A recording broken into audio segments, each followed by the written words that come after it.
everyone. I'm your host, Robbie Strazynski, and thanks so much for joining us on episode number 19 of CardsChat, the friendliest poker podcast in town. On this episode, we have the pleasure of welcoming the man who puts the O in PKO, Dara O'Kearney. Fresh off a win in an Irish Open Masters PKO event, Dara's got over $1 million in live tournament earnings and over $3 million in online tournament earnings during his career. A great ambassador for Unibet Poker and co-host of the award-winning The Chip Race and sister The Lockout podcast, Dara is a prolific and popular poker strategy author, having penned 2 and soon to be 3 books alongside his co-writer Barry Carter. Today, we'll be discussing Dara's career in poker and life away from the game, getting to know him a little bit better beyond the felt, and much more over the next hour. So Dara, welcome to CardsChat. Happy to see you and be speaking to you once again. Thanks, Robbie. That's an amazing intro. I'm always envious of our guests on the Chip Race because David always does a great intro for them, but I think you might have actually outdone David there. That's pretty impressive. Well, he sent it to me. He's like, Robbie, read this and he'll be happy. Gotta mention, gotta get the David Lappin mention in there. I think the over-under is 19, and I took the over for a number of times he'll be mentioned today. It's your illustrious co-host. How you doing today? You doing good? I'm doing good. Yeah, it's a nice Sunday afternoon here. I'm looking forward to a Sunday grind, but it's actually quite early for me because obviously I tend to play in evenings, and if I run deep as I did last night in one event, then it means a very late finish, and you're a bit excited, so you don't go straight to sleep. But yeah, it's good. It's good. I love weekends. Weekends are like the main time for online players. So yeah. Always love Sundays. Absolutely. Probably 12 hours from now, I'm going to be very sad, but anyway. Well, hopefully we can be a good lead into a good Sunday grind. And I appreciate that. Just, everyone sees these episodes whenever they see them. But of course, thank you very much, Dar, for being available on a Sunday afternoon. That's always very fun. And it's a great time. We're just a couple time zones apart versus when I record with folks on the West Coast or on the East Coast of the United States, and I'm always up really late. So this is really nice. I appreciate it. And we'll just dive right in. Dara, this year, we want to talk about how the year has impacted you. Before you gained notoriety in the industry as an author, as a podcaster, you were, and of course still are, a very successful online poker player. And of course, you love online poker. So how good has 2020 been for you as an online poker player? Yeah, it's been very good. It's kind of been an interesting year for me because I guess it caused me to challenge some assumptions I've made about myself. Ever since I started, really, online poker is the thing that I love the most. I prefer that to live poker. I prefer that to all the stuff that I do. So I've always kind of thought, well, I do the other stuff for a bit of a change, but really online poker is what I love doing. So initially, when we went into this sort of lockdown phase, I thought, okay, well, this is actually great for me because now I'll just do lots and lots of online poker, and that'll be great. And it was great at the beginning, and obviously, I mean, the online poker in general improved a lot because a lot of people came back to it. So there was a lot. The field sizes were a lot bigger.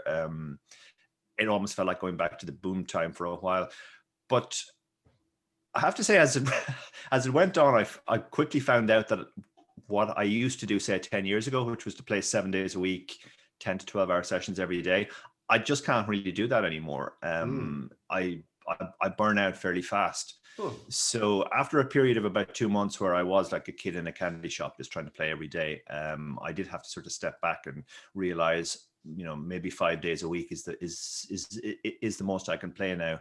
Mm-hmm. And I do enjoy the balance of the other stuff that I do. And I actually do miss live poker, which I never thought I really would, because I always felt that while I love meeting people at live poker, I don't actually enjoy the process of slow one tabling compared to what I do online. But actually I do miss live poker as well. So sure, it's been an interesting year in that sense. I've enjoyed the online poker, let's say, but it's also given me appreciation for the other stuff that I haven't been able to do this year. Right. Well, just like we talk about balancing ranges, we got to balance our poker as well. A little bit of live is always good to spice things up with the online.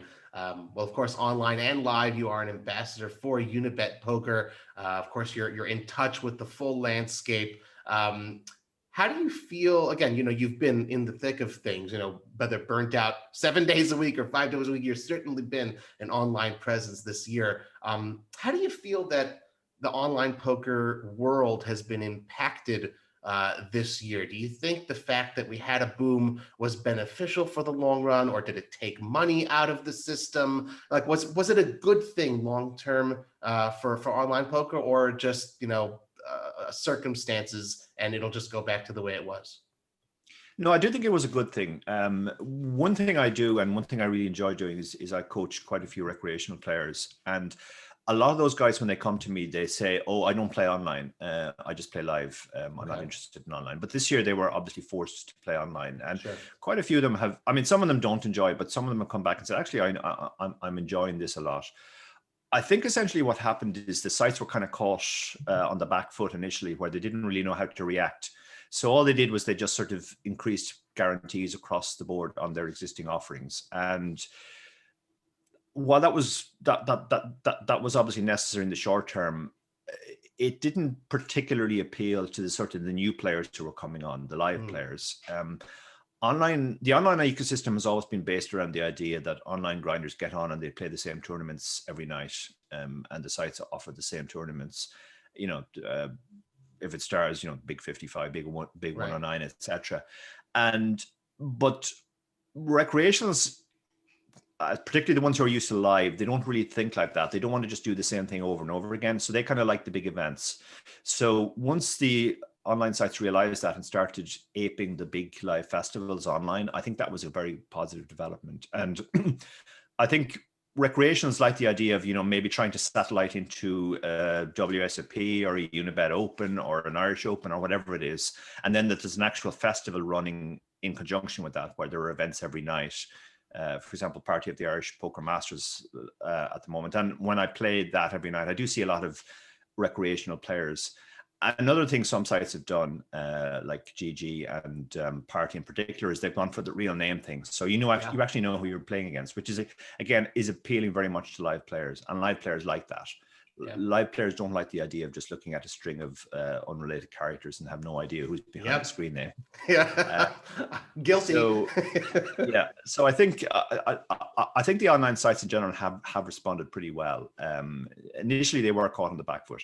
I think once we start to return back to normal, or the new normal, whatever it is, I don't think we will see most of the new live players sticking around online, in the sense that they won't be playing every night. But I do think that essentially the sites have now created an appetite for sort of big online festivals, and I think they'll be able to keep that going after the return. That's a very complete answer, because you answered what I was going to say as my follow-up. So good stuff, good anticipation there. And I like that you name checked all of the sites there, not just Unibet. So in that regard, I'll specifically name check Unibet and what they did. I like their marketing of IRL to URL. That was a pretty cool pivot, in real life to the URL to the online site. So definitely a lot of pivoting has been done. And I think, like you said, you can't expect for this type of a situation to happen, but after the initial unsteadiness, I think everyone kind of did a pretty good job as far as the operator side. Lately, the topic of RTAs, the real-time assistants, is something that's gotten a lot of buzz on online poker. Again, everything's been online this year, so that's where the focus has been. And naturally, there's been this interesting development. Very recently, you penned a really impassioned blog, I would say. Can you kind of give a gist for those who don't know necessarily what this real-time assistance is, and your feelings on the issue? Yeah, absolutely. I mean, for the last 5 or 6 years, one of the hottest topics of debate among professional players is like, what will kill online poker in the end? There's always been a school of thought that governments will maybe regulate it out of existence, or to the point where it almost doesn't exist anymore. But there's also the other side of the argument, which is sort of like bots and real-time assistant will do for it. Essentially what real-time assistant is it's when players are using programs alongside their play assistance is going is actually fudging it slightly. It's more or less telling them what to do. Obviously, there have always been programs around that assist, in the sense that, even stuff like Table Ninja or the heads up display programs will help people. But this is something different. This is where people are using solvers in real time. And at the extreme end of the scale, the real-time assistance software is able to pick up what cards you've been dealt, what position you're in, what the relevant stack sizes are, etc. And then it literally goes off and looks up a database of solves and tells you exactly what to do, what's the GTO thing to do in this spot. Now, it's been around for a while, but it's been becoming more prevalent in the sense that the people who produce the software are getting more aggressive in their marketing of it. There's one guy who regularly displays the software on Twitch. Hopefully, I guess he's hoping that people will go and buy it. That's the sort of bad side of the picture. There are people out there doing this stuff. Right. The good side of the picture is that all of the major sites are doing everything they can to combat it, and they do catch people all the time. And this year we had the very high profile case of Fedor Cruz who got caught, and it's a very good thing. One analogy I made in my blog, it kind of reminds me of back when I was a runner, when they would catch drug cheats. And generally the way that was reported was, oh, this person is cheating, and then the sort of public perception could be, oh, well, they're all cheating, which is absolutely not the case. Most athletes are completely clean. It's a good thing when they catch drug cheats, and you want them to catch them all. It's the same thing on the RTA side. We want everybody who's using this to be caught. So we should celebrate when people are caught, but the downside is that sometimes when recreational players see this and they hear about it for the first time, they think, oh my God, all the professionals are doing this, which is absolutely not the case. So I would say to recreational players who are worried about it, first of all, there are areas that are more badly affected than others, let's say. I was talking to somebody recently who used to play exclusively heads up cash online, and he said he doesn't play anymore because it's all RTA in his opinion. Wow. Because that's an area of the game which is so easy to solve that you can go off and you can literally solve the game. So heads up cash has kind of withered and died, notwithstanding the high profile challenges that are going on at the moment. Sure. Cash in general, again, it's definitely in use there. So what I would say is, if cash is your thing, make sure you stick to a respected site, because they will be the ones that will be making every effort to catch people. I'm not going to name names, obviously, because that would be unfair, but I think everybody knows who the respected sites are, who the half and half sites are. And then a lot of the new apps really have very little detection in this area. So protect yourself in that area. Tournaments are better because tournaments element is introduced this additional and strategic aspect of ICM, which the solvers won't solve for. Every ICM situation is different. In a six max cash game where everybody is 100 big blinds, there are the same standard situations that come up time and time again. But in tournaments, the stack sizes diverge, the stage of the tournament diverges, all that ICM stuff makes it different. So that makes it a little bit more immune to cheats. And then at the far end of the scale, I would say progressive knockouts are probably the nuts in this aspect, because they introduce this new aspect, the bounty, which has to be accounted for. And again, the solvers can't do that. So that sort of prevent it. I mean, somebody could use RTA to try and play a PKO tournament, but they wouldn't play it particularly well, because the software will be telling them to do stuff which was wrong in the format. So yeah, I would say it's an issue, and sometimes I worry when we talk about it that we'll end up with the perception around online poker that exists around running, which is that everybody is cheating. And I would say that's absolutely not the case. And recreational players should be reassured on that, and they should be happy that the sites are out there trying to find people, to catch people who are doing this. But the second thing is, think about what what to play. And I mean, certainly if you notice weird stuff, like if you notice a guy 80 tabling and always playing exactly the same way, then feel free to contact the sites. But hopefully the sites themselves will find those people. Of course. Another excellent, very complete answer. Just for those consulting their acronyms, progressive knockouts, that's PKOs. RTA is real-time assistance, and ICM is the independent chip model, which is very often consulted in terms of doing tournament chip chops, specifically in tournaments. Excellent, complete answer, and it's important to allay the concerns of recreational players. As one, I want to ask you as well, do the stakes matter, and does the game variant matter? Is it specifically only in higher stakes hold'em, or will you find it in mixed games, or will you find it at the micro stakes, 1 cent, 2 cent? That's a very good question. I would say it's 95% hold'em. Okay. I have no doubt that there are people out there who have run solves for, well, I guess PLO is probably the other 5%. It's unlikely it's reached stud high low yet. But thank goodness. Right. It's an incentive thing as well. Like they follow the money. People used to say you catch a lot of drought cheats at the Olympics, but you don't catch that many at the type of running that I used to do, because there were no financial rewards for that. So that's the first thing. The stake level, I mean, this is kind of problematic because it'll work at any level. So, and I mean, the guy who was caught Fedor Cruz, one of the red flags which was raised was that he rose through the ranks so quickly through the stake levels. Right. So he went from playing relatively low stakes to playing the highest stakes possible in a very short time. And that immediately raised suspicions of how can somebody do that? Right. The problem with cheats is it's always the dumb cheats that are caught. Like you wonder about how many smart cheats there are out there. Maybe the smarter thing for a cheat to do is to stay at the lower level and never move up and just leave his computer running. Don't kill the golden goose. 5 tables on the side. Yeah, exactly. So, I mean, maybe stake level. I presume with the micro stakes, it's not much of a problem. But I mean, anything where somebody can make a decent living playing a lot of tables, I suspect you're always going to find it to some degree. Okay, well, that makes me feel better as a 1 cent, 2 cent, deuce to 7 triple draw specialist. So that's really you're good. Probably safe there, Robbie. Okay, thank you.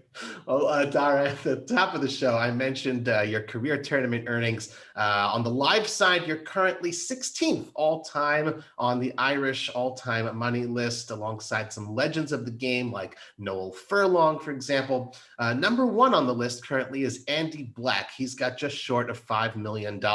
Is getting to the top of that list any sort of goal of yours?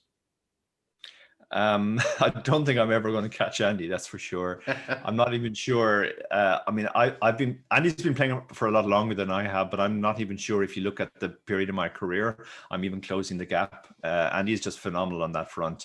He has some major, massive scores on his records, which, my record has been built more on sort of consistency. And I actually have more cashes than any other Irish player ever, but it's obviously a much smaller average than Andy's average cash. So, I mean, Andy's primarily, almost exclusively, in fact, a live player, and I've always seen live as sort of a sideline, something that I like doing to break up the routine.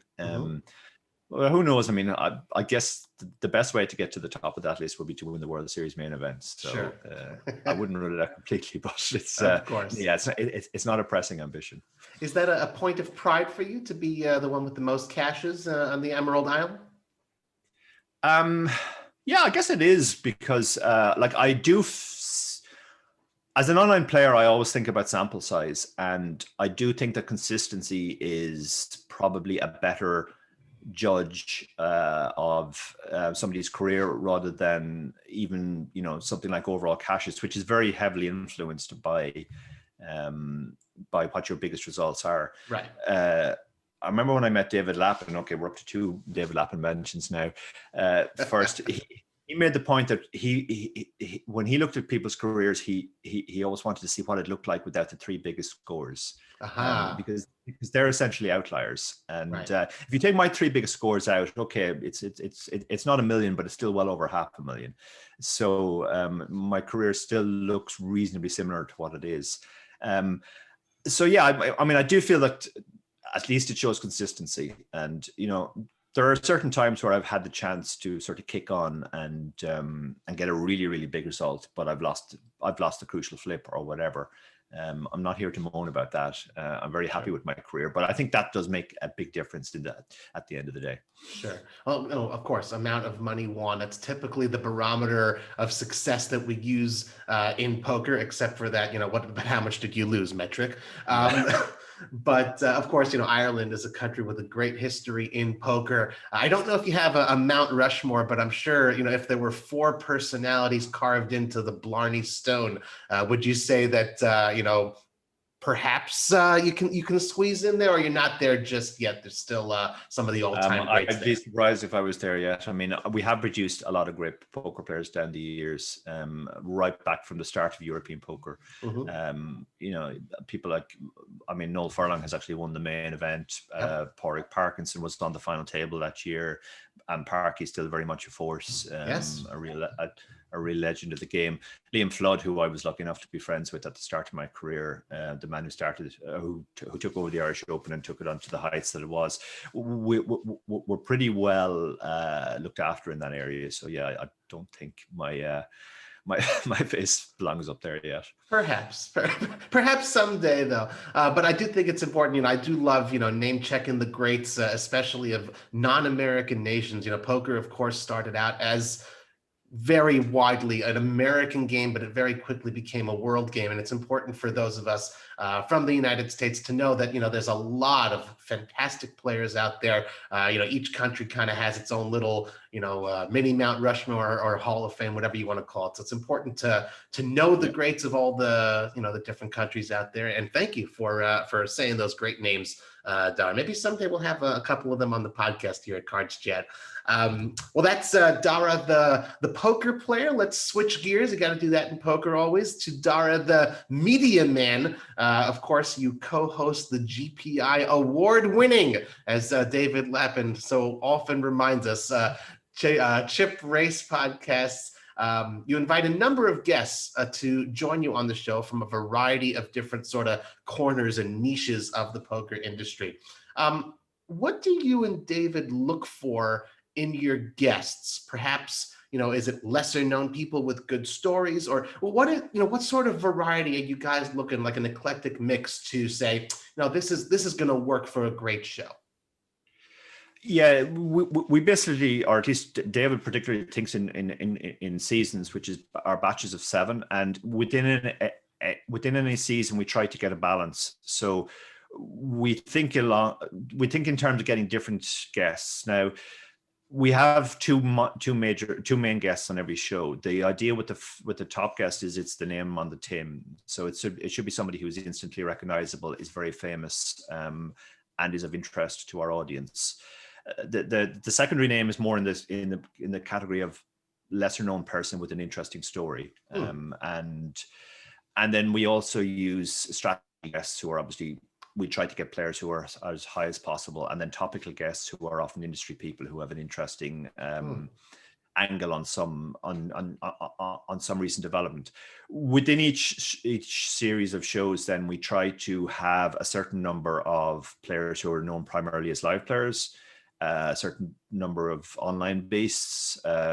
We try to have roughly 25% of our guests as being female.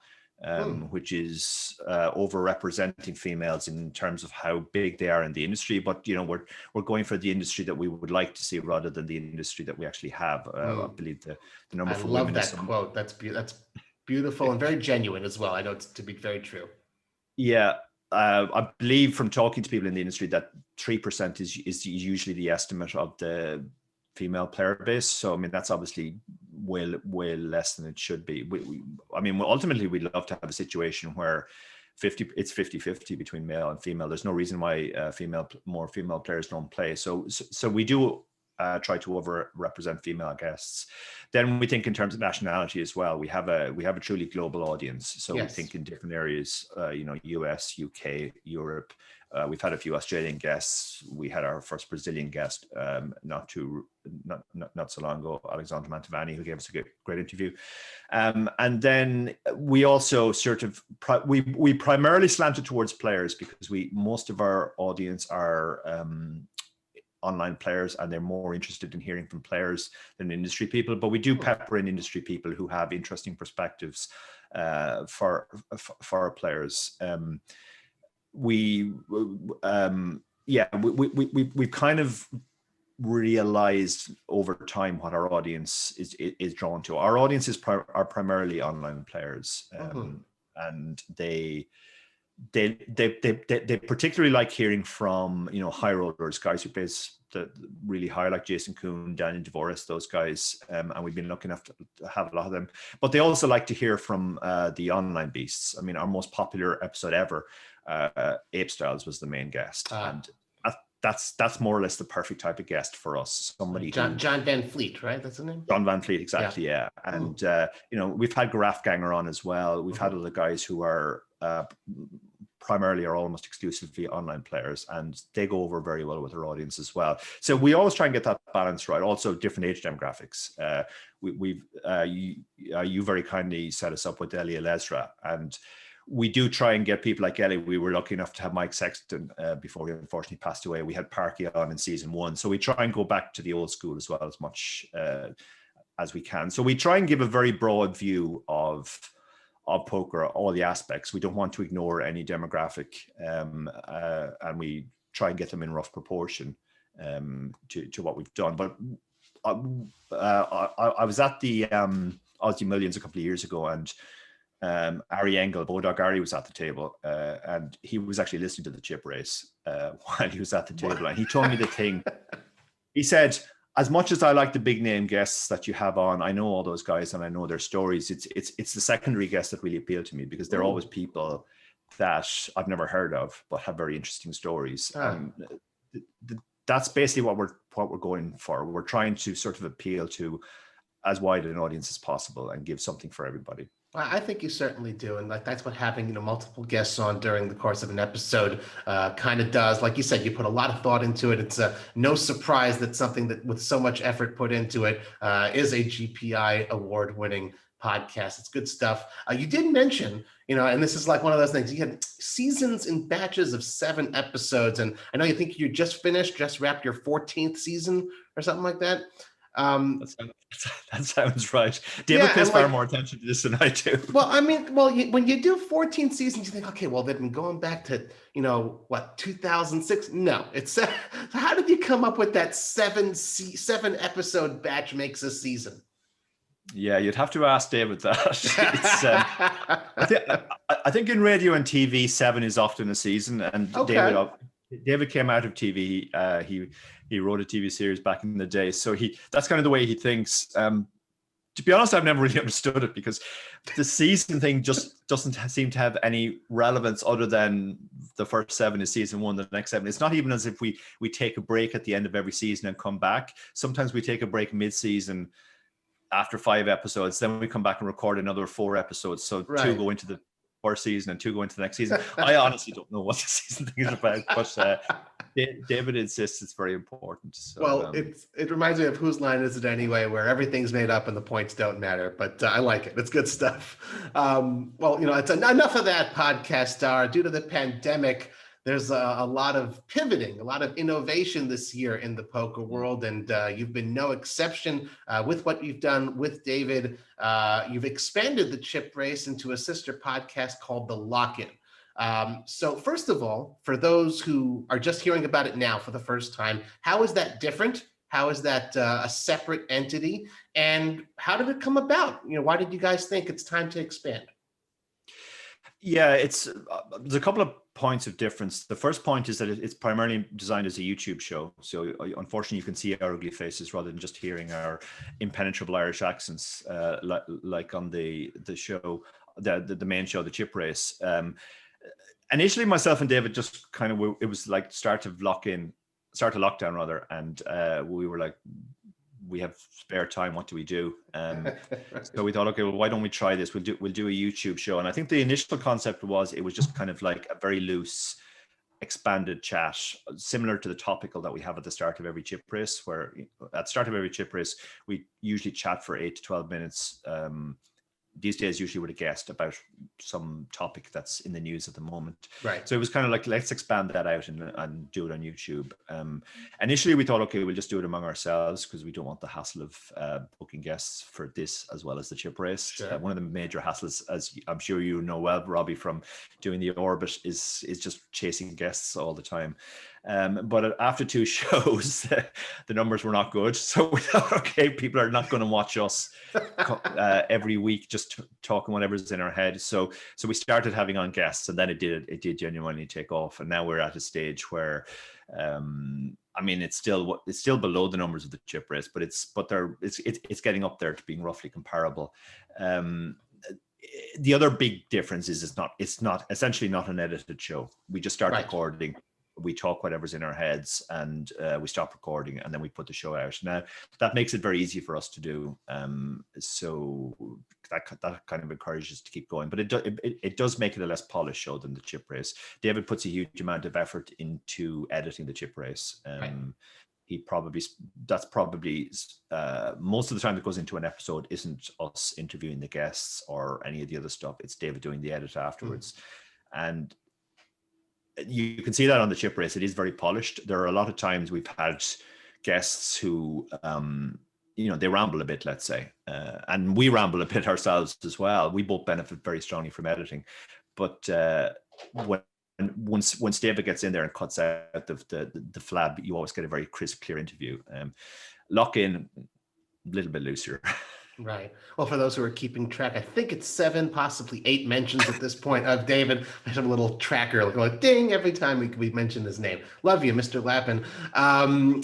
I did want to ask, though, about lock-in. So is this meant to sort of be a temporary thing while you have more time, while, this pandemic keeps raging, and, it's good for its time, and it will be a memory once we get back to normal? Or is this like, hey, we got something here and we're going to continue on doing it? It's a very good question, and I guess we'll decide when the time comes. It'll probably come down to time. I mean, every year at this time of year, I start thinking about how incredibly busy the last year has been and what I should maybe cut back on. It's obviously been fine in this year for us because we're at home anyway, and sure. We don't have the live commitments. So essentially, the time that we would have put into the live poker has gone into that. I personally would like to see it continue, but then maybe it's also driven by audience. I think part of the reason why it's got a good audience is people are at home more and sure. they're consuming more content. We were keen to put it on YouTube because we've always had a YouTube channel, but apart from the strategy clips that we put up, it didn't get a massive amount of traffic. So we thought, okay, well, if we start putting up this regular show, maybe that will boost the channel. And it very much has. The channel has sort of generally improved since we improved its appeal since we started doing the show. So yeah, it will be wait and see. I think I'd be reasonably optimistic we'll continue. At the moment, we're doing roughly a show every 2 weeks. Maybe it might go to once a month when we go back to there being live poker, but I do think we will continue because we've been very lucky. The reaction to it has been very good. We've been lucky that the audience has been building up. One of our episodes even made the national TV here when we talked about the American election. Yeah, so it has sort of caught a certain amount of fire, and it's also got us to a new audience, which the chip race. We're kind of aware that podcasts and YouTube are two very different worlds, and it's good to see that the lock-in has sort of got some sort of foothold on YouTube now. Right, good stuff. Well, congratulations. Well, I see the subliminal marketing is working quite well over you. There it is. Hey, there's the PKO Poker Strategy. It's time to talk books, Dara. Of course, Online poker podcasting has not kept you busy enough in 2020. You also released that beautiful second book, PKO Poker Strategy. Again, PKO stands for Progressive Knockout. That's the bounties. Again, together with the fantastic writer Barry Carter, the editor of PokerStrategy.com. How did you, or was it a mutual, the two of you, who decided and how did you decide that the time was right to write your second book in the first place? Yeah, well, I think we both enjoyed the process so much of writing the first book, and when we started the first book, we didn't really know each other that well. So like, you never really know how you're going to work with some people, and I don't think I'm particularly easy to work with. I think if I work with 10 people, I might click with one of them, and the other 9, I'll be like, oh, I don't really want to work with that person again. That's why you win all your satellites. Hi, okay. I have really high demands. I'm incredibly demanding. I'm basically a workaholic myself, and I do kind of expect other people when I'm working on a project to put the same sort of commitment levels in. And if they fall a bit short of that, I get very frustrated. So Barry was very passionate about the book from the start. It was a real labor of love for him, and I enjoyed that. And it felt more like I was kind of coaching him to play satellites, and then he was writing it up. So I also enjoy that too. I much prefer working with recreational players as a coach, because they're more excited and passionate and eager to learn. So I think we enjoyed the process so much. We said, okay, well, we'll write another book. What will we write it about? The only reason we chose PKOs, I think, is, well, a couple of reasons. Firstly, is there was no other book out there on PKOs. Good niche, right? So we wanted to be first to market. Secondly, PKOs were becoming so important online. It seemed like a real glaring gap in the market that, if you go onto any of the major sites now, almost half of the tournaments will be PKOs or bounty builders, as some of the other sites call them. And it seemed weird that there was no content out there for recreational players to dip their toes into. It was also an area that I was starting to put extensive study into. When PKO started, I absolutely hated the format. I thought, this is terrible. This is just pure gambling. And I resisted kind of moving into them for a while. But the way online moved so much towards PKOs, I decided, okay, well, I have to bite the bullet and put some time into this format now. And I did what I always do, which is to sort of work out the maths from the fundamentals and go from there, rather than learn by trial and error. So given that I was doing all that work with solvers on PKOs and learning myself the basic fundamentals, it seemed like something that I could impart to Barry while I was doing it. And also we thought that there would be a market for the book at the end, because obviously being first to market is very important. Of course. Well, and of course, those who paid attention to him on Twitter as well, he's done pretty well. The teacher has done quite a good job. I'm sure you take a lot of pride in seeing, his results. He's done pretty well. So that's probably a good feeling for you. It's a brilliant feeling for me, yeah, because Barry was so terrible at poker when I met him first. He had all of the bad live habits, and he didn't really play online very much. I'm sure he won't mind me saying this. Yeah, he was absolutely terrible at poker.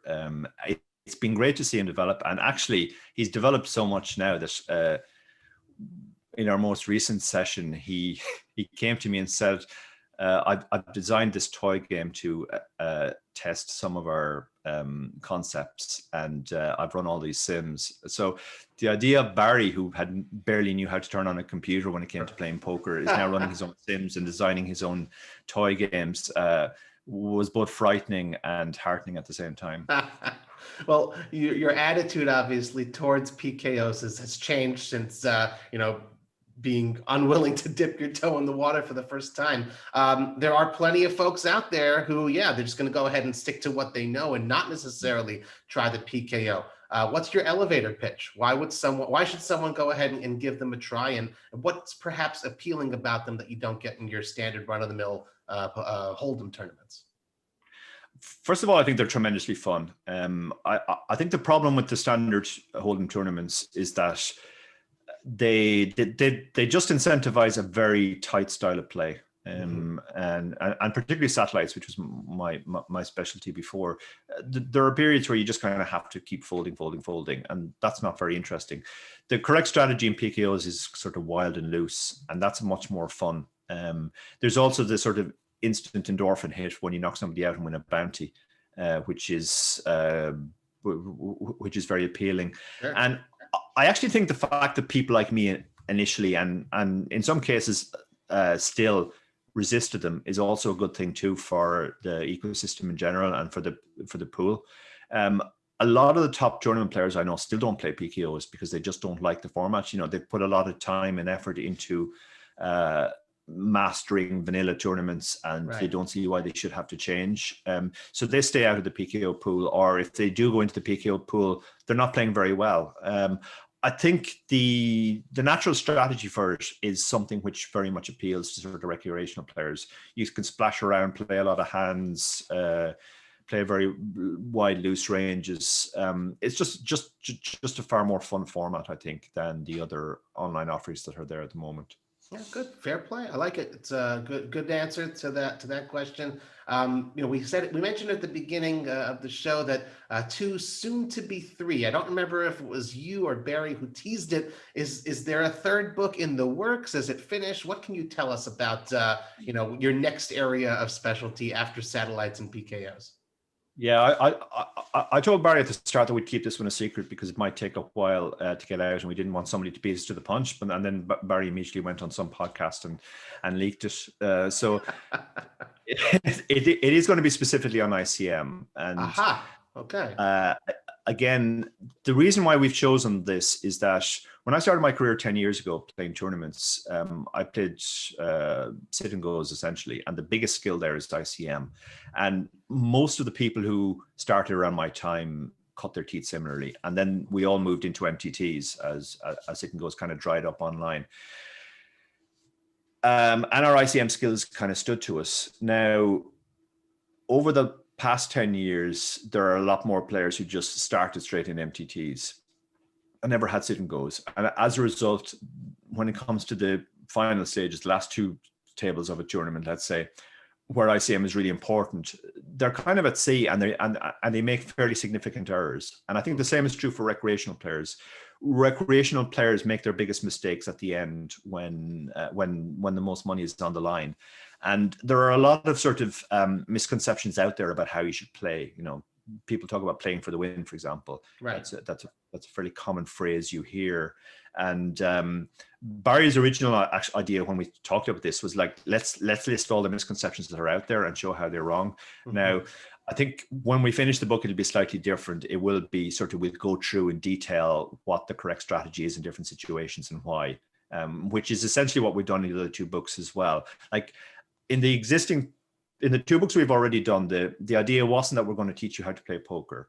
We assume you know how to play poker already. Right. We're just going to teach you what adjustments you have to make for either satellites on the one hand or PKOs of bounty builders on the other hand. It's the same here. We're assuming you know how to play poker, but we're saying, okay, well, now it's the second last table. How differently should you play ace queen on the button to if it's the first hand of the tournament? And what are all the factors you have to think about? How important are each of those factors? And what ultimately does that mean for the strategy? So again, one of our sort of unwritten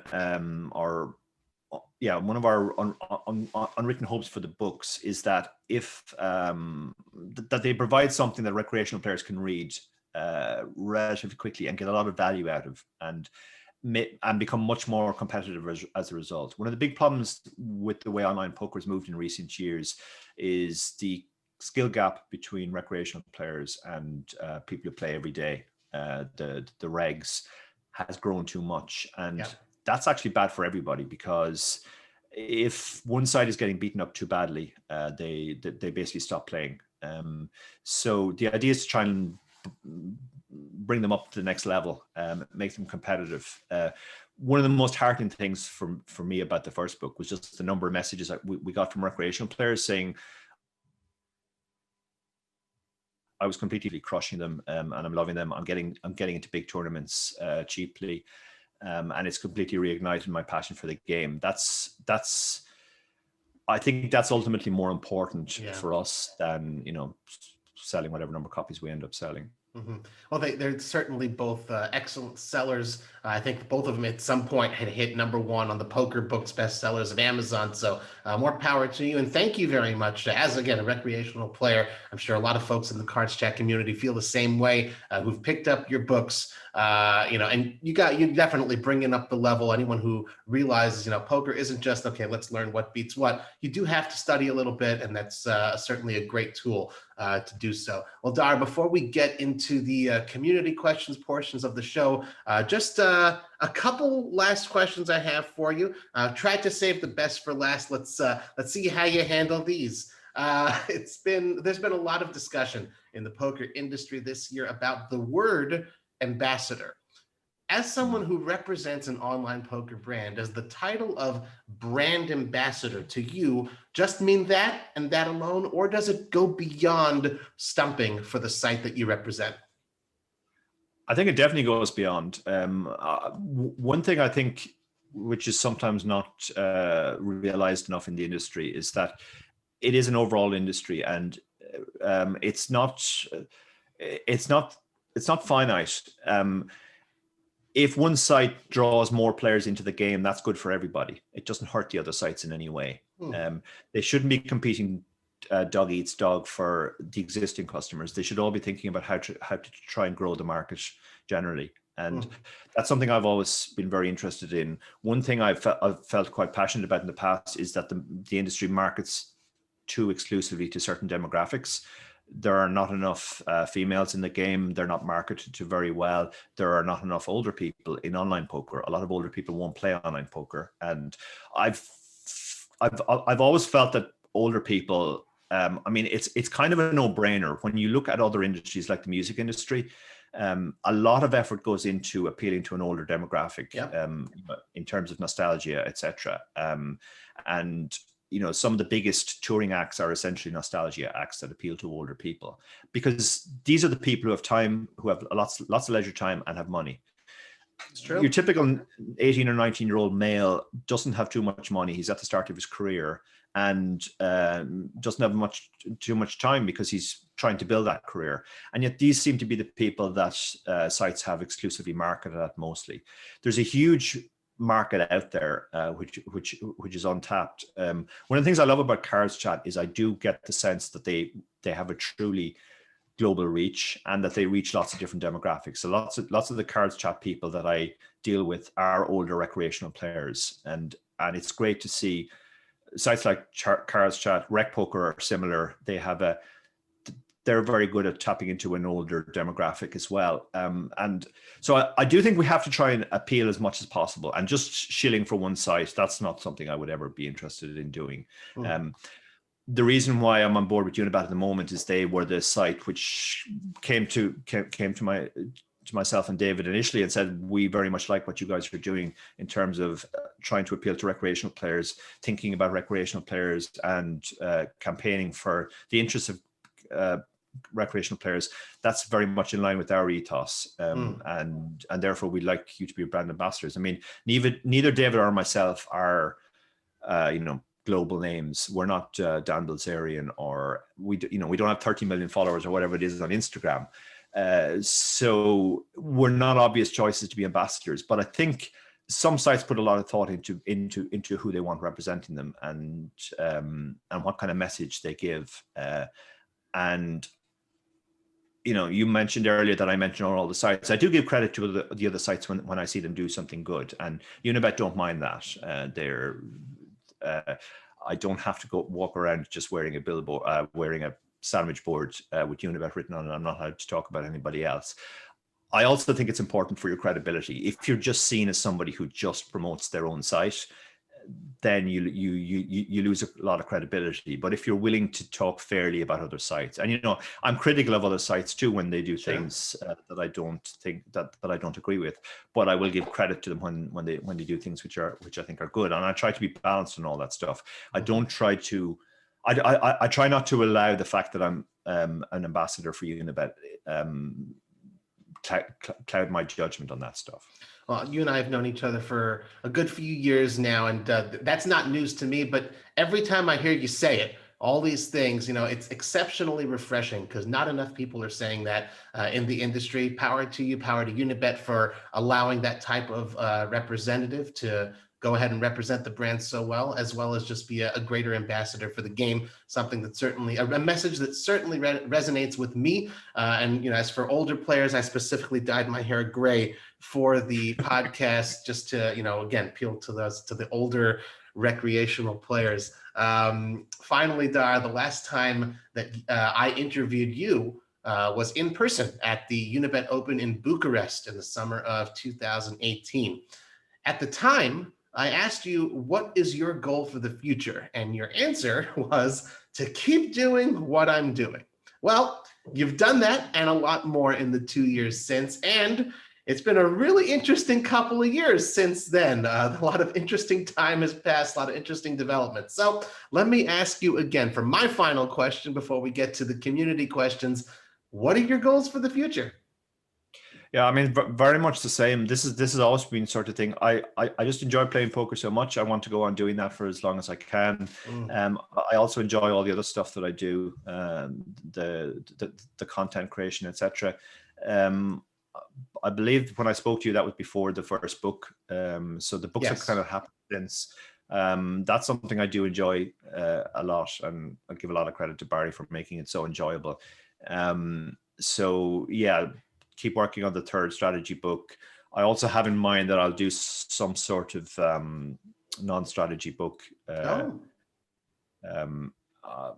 hesitate to say the word autobiography because autobiography sounds like it's for important people, but I think there are interesting stories, let's say, from my life, which might make for an interesting book, not just from poker. So that's kind of on the to-do list as well. And yeah, just continue to hopefully represent myself as well as I can, do what I can for the industry as a whole. Because I do think poker is a wonderful social game. It's completely unique, and it brings together people of all nationalities, races, genders, ages, etc. And I want to do everything I can to sort of promote the game and keep it healthy. And whether that's accentuating the positive stuff and saying, these stuff are great, this is why you should all be playing poker, or warning against some of the possible dangers like RTA. I think you have, personally, I feel like I have a responsibility to sort of analyze both sides of it, let's say. And because we don't want to get into a situation where we see something coming and we do nothing about it, and that ends up derailing the poker industry as a whole. Oh, good stuff. Great stuff. I love that. It's great. And, again, just speaks to who you are. Same guy, a couple of years ago. And now I love the goals. And I'm sure everyone has enjoyed hearing from you up until this point. And now they get to take part in the podcast. This is the part of the show where we take questions from the CardsChat community and see what questions you guys wanted to ask our guests. I mentioned it before. We have a dedicated thread on the CardsChat forums for you to submit your questions. Plus, Dara actually has his own dedicated thread on the CardsChat forum. So we've culled questions from both threads for this specific segment of the show. We want to thank the handful of folks who've sent questions in. We've got a lot of them today. We'll try to get through as many as we can. Dara, are you ready? I'm ready. Okay, he's ready. So first off is from Shells, who's been a frequent question asker, a frequent contributor to this part of our show. Dara, a bunch of years ago, you decided to take up poker. What was it about poker that you were drawn to? And thereafter, what exactly switched on the proverbial light bulb to satellite tournaments? Yeah, the initial appeal for poker was I was coming towards the end of my running career, and I realized my running career wasn't going to last too much longer because of my age. So I had it in my mind, I need to find something else that I can do where my age won't be at least as big a factor. And I saw the Irish Poker Open on TV one night, and I saw people of all ages playing. And on the final table, there were quite a few players who were older than me. So I thought, okay, well, this is something where age doesn't seem to be a major impediment. My brother was already playing sort of semi-professionally, and I was aware of that. So I had easy access to somebody who could teach me very quickly. So he basically taught me the basics. I had played 5-card draw poker as a kid, but then in the intervening 25 years, I hadn't played poker at all.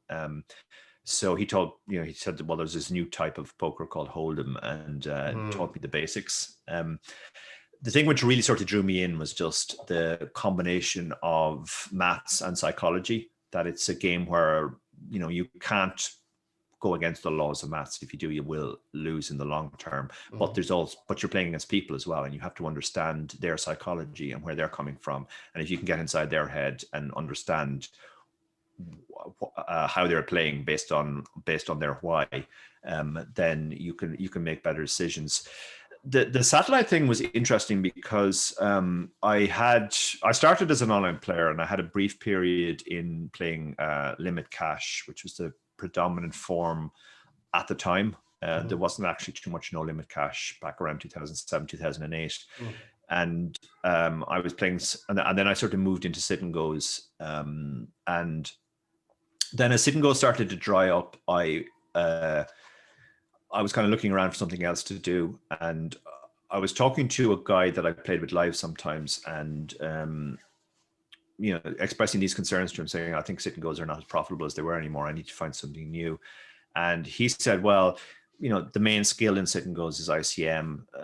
The main skill in satellite tournaments is ICM. And also from my experience, his experience, in other words, they're the softest form of poker. And that's the key word. I went into them, and that was completely true. There was a kind of a snobbishness at the time, actually, weirdly, that like a lot of regs or pros wouldn't play satellites. It was almost seen as you're demeaning yourself in a way, that these are not real. This isn't real poker. You get in there and you play the real tournament. You don't play satellites. So there was a couple of years where satellites were just insanely profitable, literally printing money, because there were so few regs in them, and also the skill set, the specific skill set wasn't understood. So I had a couple of years where I was doing very well in them, and I was sort of working out from myself the mathematical concepts and principles. And even when the regs sort of came in and started playing them, they hadn't done that work. So I was well ahead of the curve for a long time, and actually a few MTT beasts told me that they used to literally just rail me playing satellites, and then every time there was a showdown, they would try and reverse engineer what I did. That was what that was their approach to learning satellites, because they understood from my record that I was obviously doing something which other people weren't doing. That was the attraction for satellites. I think I managed to stay ahead of the curve all the way even through the poker boom, when all the regs started playing satellites, because of that early work that I'd done. Right. Well, I guess it's good to be printing money, but I guess as the curve flattened, it's good to be printing books about it. So power to you. You did mention your running days, and Shells did have a follow-up question on that. Do you continue to compete in marathons? No, I don't compete anymore. I have thought at different times about going back to it, because I increased my training. Basically, at the start of my poker career, I was still trying to balance the two. I was still representing Ireland at the top level, not in marathons, but in ultra marathons. And there was about a year or two where 50 miles. What is ultra marathon? Anything longer than a marathon is basically an ultra marathon. Okay. So my specialization was 24-hour races, where you just try and run as far as you can in 24 hours. I had a year. You must really want to get away, or not have a car. It's even worse than that, because it's usually just around a very short circuit. Then you're not getting anywhere.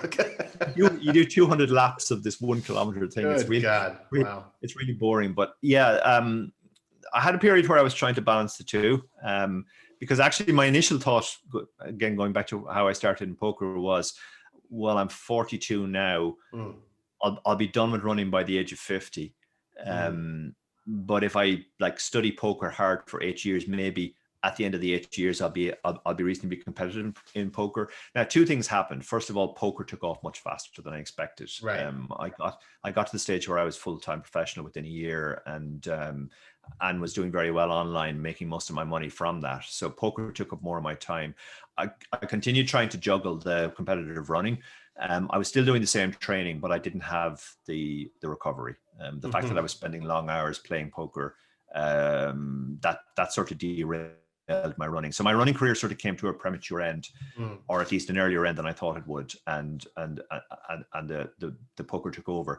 So then I had a few years where I was just sort of like keeping my eye in, as it were, running, going out and running for half an hour or an hour every day just to stay fit.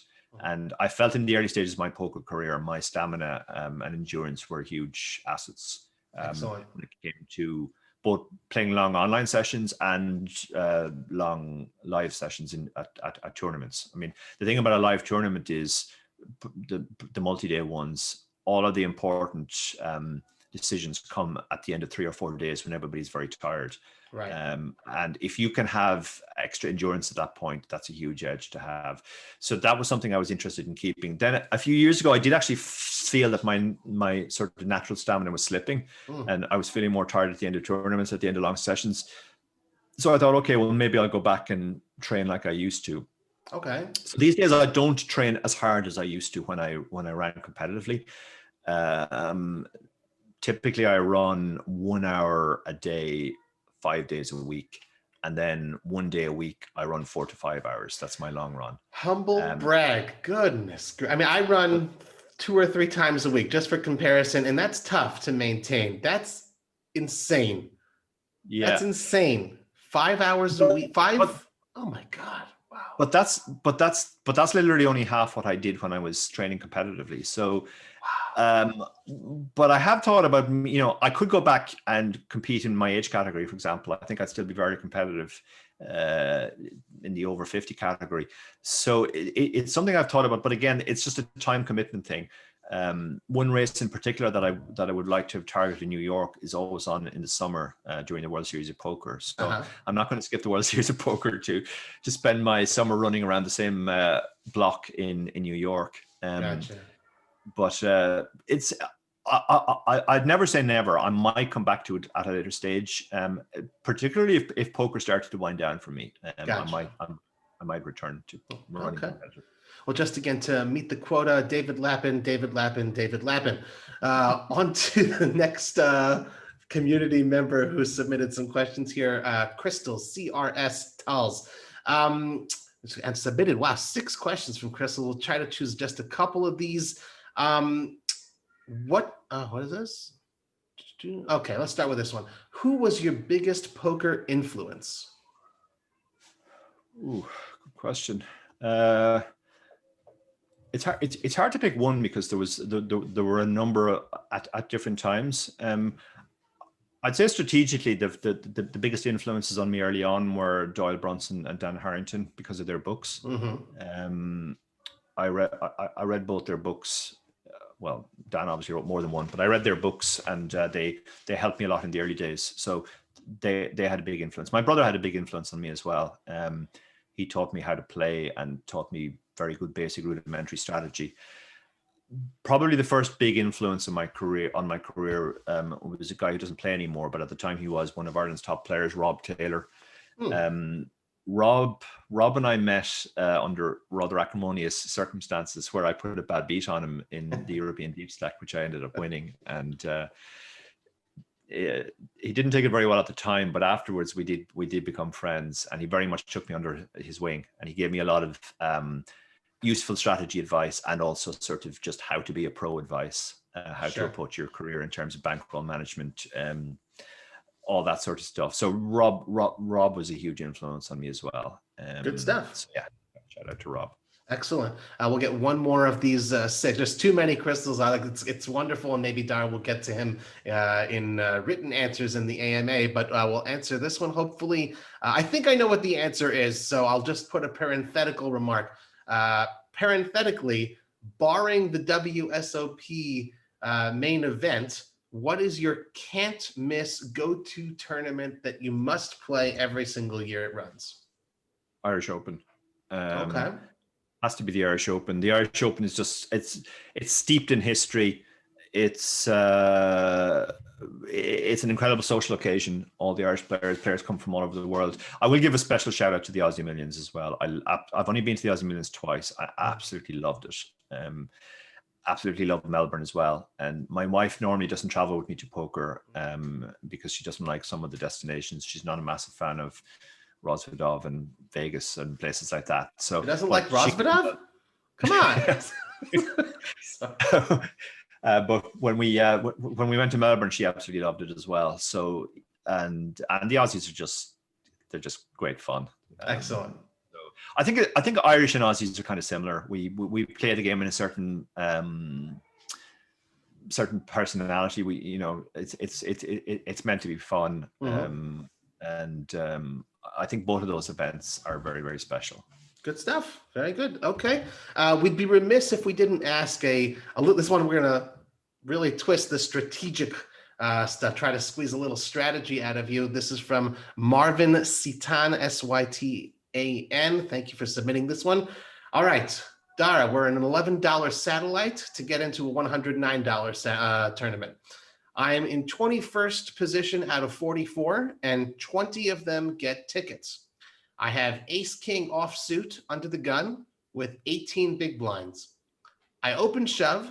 I get called by pocket nines by an opponent who has me covered. Is it the right play that I got unlucky, or should I be folding there because I'm under the gun with 3 opponents who had me covered? Yeah, it's a very good question. I mean, the reason why satellites are so difficult is it really depends on what the other players at your table are like. Like if you know that the players are likely to call you fairly wide, then you are probably better off folding. If everybody's playing absolutely perfectly, then yes, ace king is a shove. But then that assumes that there are players behind who know they have to fold very, very strong hands. Players who are not far ahead of you, or players who are not very far ahead of you in chips, they have to fold kings, for example, because they can't risk wobbling. So they can probably only call you with aces. Now, if that's the case, then you can obviously shove ace king, because unless you run into aces, and we block aces fairly strongly, you're going to get it through. On the other hand, if you have a bunch of players who will call you light, I mean, folding could be the right play sometimes. I mean, I folded aces in a satellite once, like as in open folded them. Wow. Because the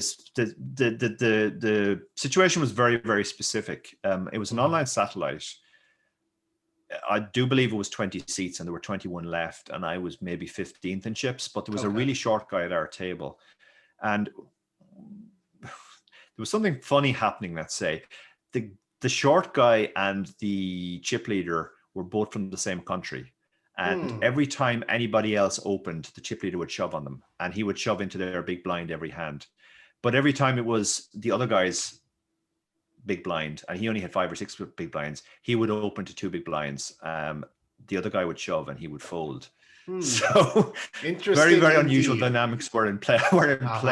So I literally had aces under the gun, and I thought, I mean, I have aces, and if I raise, I know what's going to happen. He's going to shove, and I can't really fold aces. Right. But if he has a random hand, I'm going to lose 15 to 20% of the time. Sure. And if I just fold these aces, I'm 95% at least certain to win a seat. So I am going to have to just fold. So you always have to basically, that's the difficulty of satellites.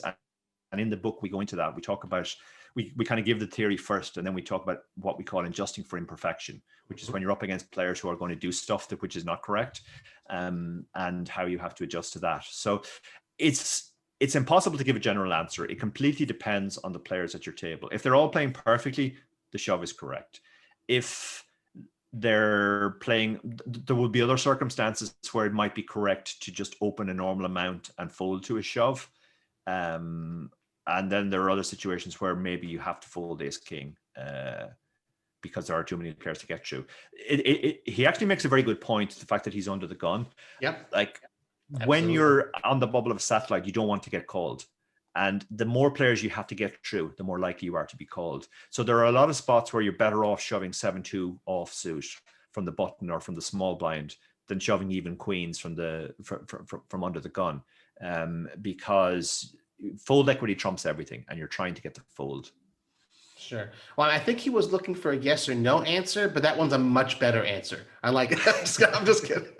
I'm just kidding. No, it's definitely very comprehensive, and I like that you brought also your personal experience there, holding an even better hand in a similar situation. Definitely a good instructor who comes with experience. Two more question askers here. One is One Sunchin. Thank you very much for submitting this one. Dara, what do you think is the most difficult part of poker? I would say the mental aspect of it. I think it's relatively easy. Well, maybe that's a bit trite. It's not relatively easy to learn the strategy, but let's say a lot of people can do it. Most people, if they really apply themselves, can get good enough at the strategy. There's so much good content out there at the moment. You can go on places like CardsChat, you can talk to other players, you can watch YouTube videos, etc. You can join training sites. There's so much content out there that if you really put your mind to it, you can master that side. But I think the thing which stops most people or caps the results of most people in the long term is just the whole mental aspect of it. It's a bit like the famous Mike Tyson quote related to boxing, that everybody has a plan until they get punched in the face. Everybody kind of knows the correct strategy, but then they're sitting at a table and they take a really bad beat. And the wheels come off. And this is even more so online, where you are going to get more bad beats and just by virtue of playing more hands. So I do see people who always know the right answer, and if you talk to them about strategy, they're really good, but then you see them play and you're like, that's not the same guy, because they get emotionally involved and they're emotionally affected. So I think that's probably the hardest aspect. Another thing which springs to mind is that, and this is not original, I can't remember who said this, but somebody said that the two most important things in poker are patience and aggression. And they're very rarely found in the same person. Most patient people are not very aggressive, and most aggressive people are not very patient. But that's very much true. There a lot of times in poker, you just have to be patient and wait for a good spot. But then when the good spot comes, you have to be very aggressive and take it. Right. And you have to be able to sort of flip that switch. Yeah, wise words. I like it very much. Our final pair of questions here, they're just both great questions. I got to finish off with both of them from Acid Burn FX, also a frequent contributor to this segment of the show. Thank you very much for submitting these questions. First off, Dara, what is your most treasured possession? My most treasured possession, which you can actually see behind me over the books. I thought you were going to say the books. No, it's the GPI award, because it's not so much the fact that I have it, it's the fact that David Lappin doesn't have it. Because obviously it's a joint award, and to be fair, he probably puts more work into the show than I do. But for some reason, he wasn't at the Irish Open when they handed it out, so I got it, and he is never going to get it in his hands. I'm keeping it for all time now, and I like to tease him about the fact that I have the GPI award. To tease whom? David Lappin. Oh, gotcha. Okay, making sure. Love it. Fantastic answer. Unexpected and brilliant. Fantastic. Final question, also from Acid Burn FX. Who would you not like to be stuck in a lift with, and why? I had to save the best question for last, right? A few examples. Oh my God, I don't really want to bring up any old feuds. So no, that's not what I meant. No. Yeah, who would I not like to be stuck in a lift with? Okay, well, actually, yeah, I'm going to say, as much as I love him, I would hate to be stuck in a lift with David Lappin, because he is the world's biggest complainer.